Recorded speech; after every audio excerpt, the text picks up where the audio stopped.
Bonjour à tous, bienvenue dans votre émission Vers l'essentiel. On continue toujours sur cette magnifique thématique. Tu peux marcher par l'Esprit. Et je crois que le Saint-Esprit nous a déjà beaucoup encouragé, beaucoup enseigné, donné des clés concrètes pour que nous puissions avoir l'assurance qu'il est à nos côtés et qu'il est devenu vraiment notre guide, le conducteur de notre véhicule pour nous amener justement jusqu'à l'accomplissement total de notre destinée.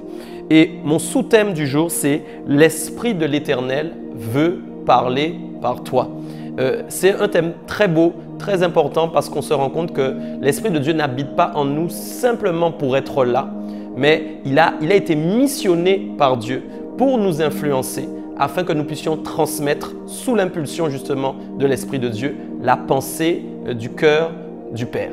Et donc chacun d'entre nous, nous devons comprendre que nous avons droit à cela. Ce n'est pas réservé à une catégorie de personnes, à une élite, mais toute personne qui a reçu son esprit peut être poussée à parler de la part de l'Esprit de Dieu. Et je vais employer beaucoup le verbe pousser car il est très important.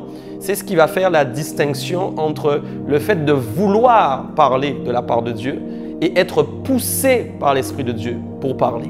Ce n'est pas la même chose. Et quand on est poussé, on a le message pur qui va sortir car on est pleinement influencé par le cœur de Dieu. Il est dit dans 2 Samuel, le chapitre 23, versets 2 à 4, au verset 2, « L'Esprit de l'Éternel parle par moi et sa parole est sur ma langue. » Première chose, l'Esprit parle par moi. Ça veut dire qu'il veut parler.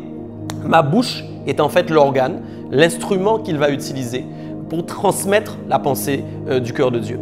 Et deuxièmement, il va dire « Sa parole est sur ma langue ».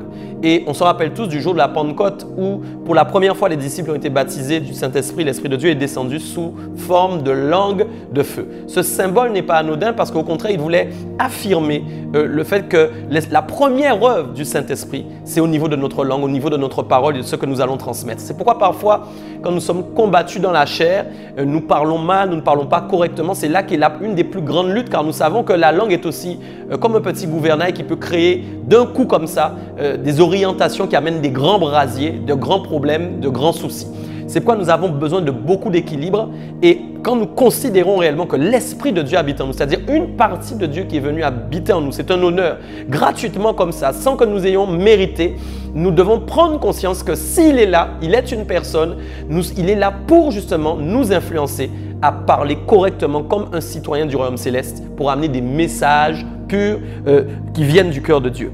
Il est dit ensuite au verset 3 et 4, « Le Dieu d'Israël a parlé, le rocher d'Israël m'a dit, celui qui règne parmi les hommes avec justice, celui qui règne dans la crainte de Dieu est pareil à la lumière du matin, quand le soleil brille et que la matinée est sans nuage. Ses rayons après la pluie font sortir de terre la verdure. » Ça veut dire que toute personne qui a la faveur, la grâce de parler de la part de Dieu, la Bible nous dit que cette personne en fin de compte est comme la lumière du matin. Ça veut dire que quand la journée commence, nous sommes appelés, nous, à bénir justement cette population qui n'a pas encore entendu parler de Dieu.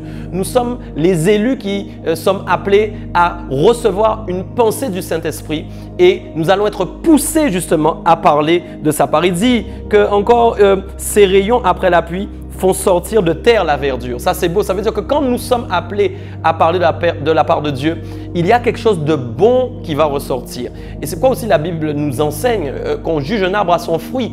Si nous nous rendons compte effectivement que chaque jour qui passe, nos discussions amènent des épines, des problèmes, des divisions, des querelles, ça veut dire que nous ne sommes pas en train de porter un bon fruit. Nous ne sommes pas une herbe qui est en train de pousser correctement. Et donc probablement que dans notre manière de parler de la part de l'Esprit de Dieu, il y a quelque chose qui ne va pas.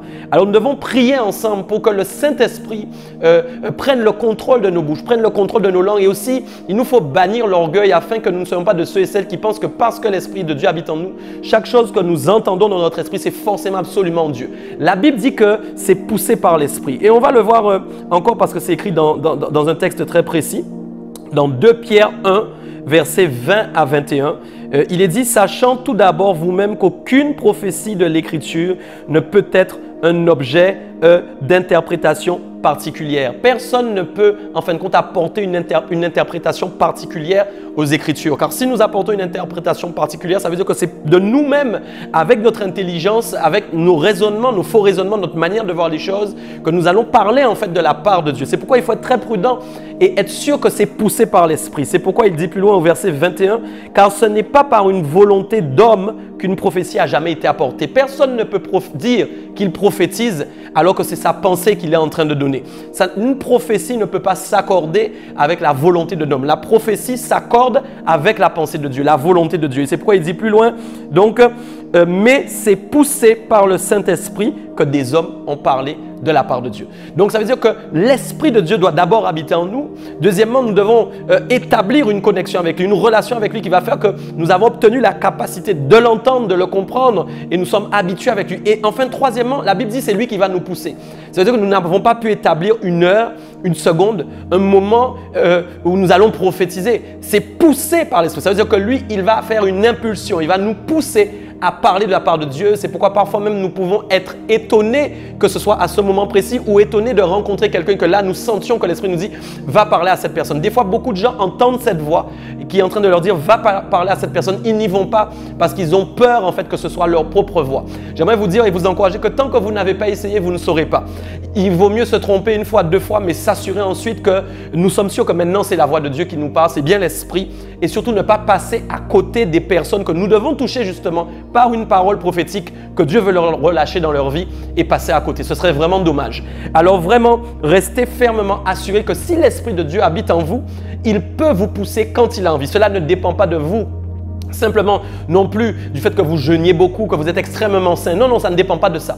Simplement, Dieu veut parler aux hommes. Et donc, lui, quand il estime que c'est le moment opportun, quand il estime que c'est maintenant que vous devez le faire, il ne va pas regarder est-ce que vous êtes éloquent, est-ce que vous parlez extrêmement bien le français. Non, il ne va pas regarder à tout ça. Car la prophétie, le message qu'il vous donne n'a pas besoin de la grande langue française. Il n'a pas besoin de l'éloquence. Non, il a juste besoin de la pensée du cœur de Dieu. Donc, soyez simple avec le Saint-Esprit. Soyez simple comme les colombes. Ne réfléchissez pas trop, ne cherchez pas trop à faire par vous-même, mais demandez simplement au Saint-Esprit de vous engloutir, de vous revêtir, afin que vous marchiez avec lui et que surtout, vous ne passiez pas à côté des moments où il veut vous pousser. Vous pouvez parler de la part de Dieu par le Saint-Esprit. Je le déclare sur vos vies et déclarez-le aussi chez vous aujourd'hui. Et je suis convaincu que l'Esprit de Dieu va vous faire entrer là encore dans une nouvelle dimension avec lui. Vraiment, je suis content encore de faire ces émissions avec vous et on se retrouve pour la dernière. Vendredi, ne rate pas puisqu'on doit aller jusqu'au bout de cette semaine et souvent quand il y a une conclusion, il y a quelque chose de bon qui arrive. Je vous bénis dans le nom de Jésus et je vous dis à demain.